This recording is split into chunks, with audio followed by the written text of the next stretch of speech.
Let's start, before we get into the more general national level policy, how we get our lives back, how we end the tyranny, how we start living again as a country in freedom and in some degree of prosperity. Just let's focus in on Arizona, because you were getting a lot of attention for a big spike in cases. How are you guys doing there? How's hospital capacity? What are the cases looking like? Are you on the other side of the curve? Tell us what you can.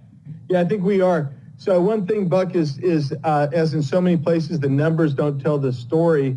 They were counting essentially almost 3,000 beds as full that were basically surge beds which they never used, and we never got there.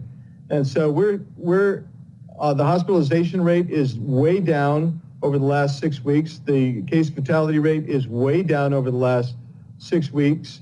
The percentage of beds that are going to COVID patients is down. And there's a lot of space in the hospitals, and you know what? It's time for this governor to really open this thing up. Where are you right now in terms of lockdown? I think people keep referring to a reopen. No major state that I know of has reopened. That's not really the way that people should be thinking about it. We're just in a less severe lockdown. Certainly the case in New York, where they've changed, where I'm doing this show right now, they keep changing what the opening status is, even from the metrics that they themselves sent. How are you doing in Arizona, and what would you like to see happen over the next, say, 30 days? Well, the governor issued about a month ago a lockdown on bars, public swimming pools and water parks, this type of thing. The reality is he could open that up, and we're going to be fine. We're going to be fine. We have to trust people to be free, and that's what I would like to see. The other issue is he's basically put this weird thing on the schools where he says, we're going to push back the opening of schools, but then he's going to leave it up to the locals. And so this becomes a problem, because you've got some districts where the unions are saying, well, they don't want to open no matter what, and then you've got parents who want to send their kids to school. The data is real clear on this. And we just need him to make a decision that's really, in my opinion, forward-thinking. Now, we're speaking to Congressman Biggs of Arizona. There is a package, a relief package that's supposed to get done in the Congress, and we're hearing that there's a gulf, that there's a wide separation right now between Democrats and Republicans. Can you give us an update on the status of this? When can people listening to this expect that there will be the additional COVID relief bill, which will include unemployment payments, among other things? And what do you want to see included in this? I mean, we haven't really talked about this version of it yet, this iteration on the show. So bring us up to speed, Congressman. Okay, so first of all, Buck, you need to know that there's still something over $1 trillion that has not been dispersed from the last bill. And that's the last report I got late last week. And the chasm that you described is there. It's present. The Democrats want to continue the lockdowns. They want to continue to keep the economy closed. They want to continue to incentivize people not to go back to work. That's what all of their deal is. And they want to actually spend upwards of another $2 trillion, maybe even as high as, they want more than $3 trillion, but I think they'd be willing to settle for $2 trillion. The Republicans in the Senate, some of them have come out, and I think they're exactly right. They said, we just can't keep shoveling trillions of dollars out the door and give us this mounting national debt, because that undermines the foundation of the economy. So what I think you're going to see is you're going to see something with regard to unemployment bonuses. So the federal bonus currently is $600. That just expired Friday. Republicans in the Senate want $200. The Democrats want to continue with $600. There's also this desire to send $1,200 per person back out. Just in direct payments. I don't understand what that's about.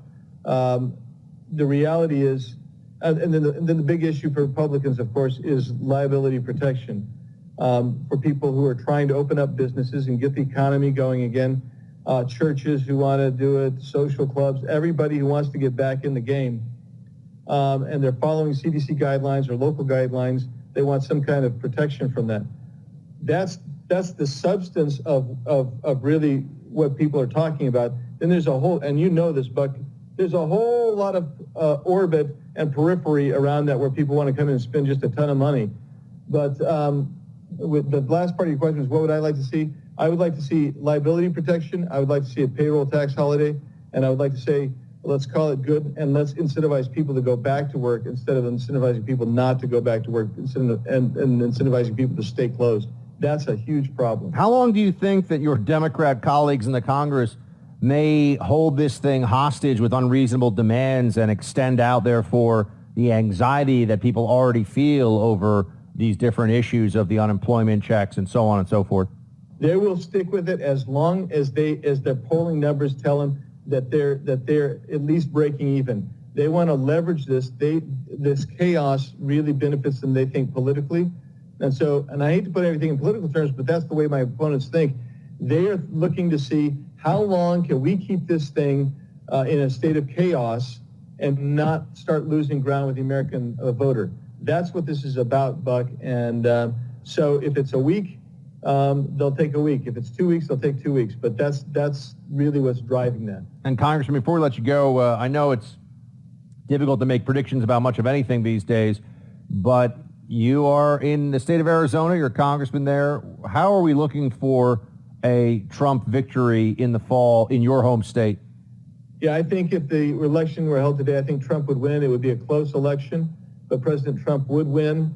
I would suspect that you would be looking at the congressional makeup roughly the same. And we'll have to see how it plays out, because in order for us to get an additional seat back or something like that, we really need President Trump to win by 5 to 7 points here in Arizona. And right now he's probably going to win by 2 to 4% if it were held today. I think, though, that the tide is turning. People want safety and security. They want predictability. And they want the economy to come back, and they look at President Trump as capable of delivering on all those things. And as part of all of that, I know I said one more for you, but I got another one I meant to get to. Schools reopening.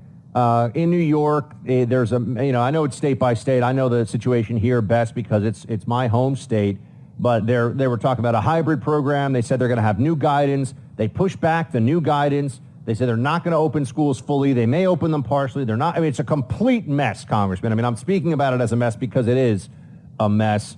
What's happening in Arizona, and what do you want to see as school open policy nationwide? So first of all, in Arizona, it's kind of a bit of a mess right now too. The governor pushed back the opening of schools, and then he didn't give any real guidance or direction on what he wanted to see. I want to see us back in schools. But if you're not going to, but our unions are not wanting to go back in Arizona. Some districts are saying that their teachers have to come in. So even if they're doing remote, they're going to have to do it from the school site itself. What I would like to see is if we're going to be all over the board, where you're going to have some remote, some in person, I would like to see us go to kind of a scholarship accounts, or stick it on the backpack of the kid. That we give $13,000 a kid here. And let them choose to go to charter, private, wherever they want to go, because I can tell you, parents want to get their kids in schools, and the charters and privates are the ones that are moving to open up, and the traditionals are not. So I would like to see that money go to the kids and let the parents make the decision on what they think is best for the kid, whether it's remote learning or in-person learning through a charter or private, or some districts that actually may open up. Congressman Biggs, appreciate you joining, sir. Come back soon. Thank you, Buck. Take care.